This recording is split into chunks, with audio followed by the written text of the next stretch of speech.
I'm going to teach you why you're not losing weight, even though you exercise 3, 4, 5 days a week in a way that a 5-year-old can understand it. Hi, my name is Jen. I'm a women's weight loss expert, CNC, who personally lost 50 pounds 7 years ago and has kept it off ever since. Welcome to class.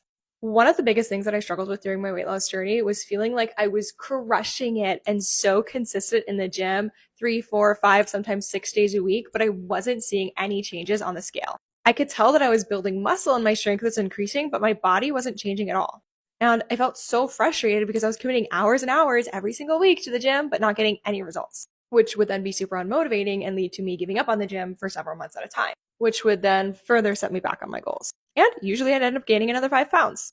But here's the things that gyms, personal trainers, and a lot of the fitness gurus out there don't want you to know. When it comes to weight loss, it is 80% the food that you eat and only 20% the exercises that you do. Is daily movement super important for your physical and mental health? Absolutely. Is it critical for your weight loss goals? No. And here's why. So this is what's called your total daily energy expenditure. At the bottom, we have your BMR, which is called your basal metabolic rate. Basically, that's how many calories would you burn per day if you just laid on a couch and did absolutely nothing. Next, you have your NEAT, which is your non-exercise activity. This is any form of activity that's just not an intentional form of exercise.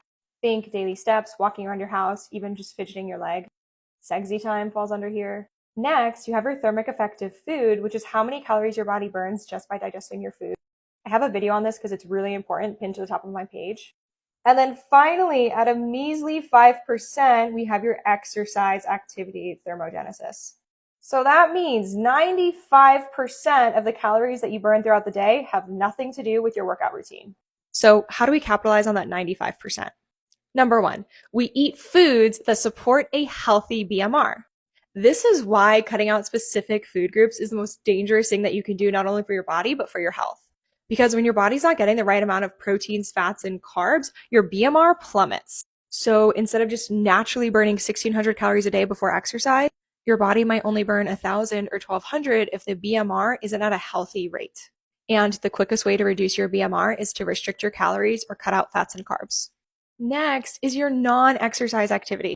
This is why hot girl walks became such a trend in the last couple of years, because people finally figured this out. Getting in 10,000 steps per day is a lot easier to build into your daily routines than going and crushing it at the gym for a full hour.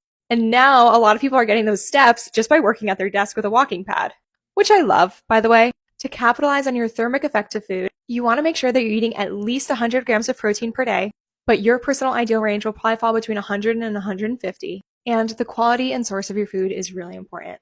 I have a lot more to say on this, so make sure you like and follow for part 2. Bye.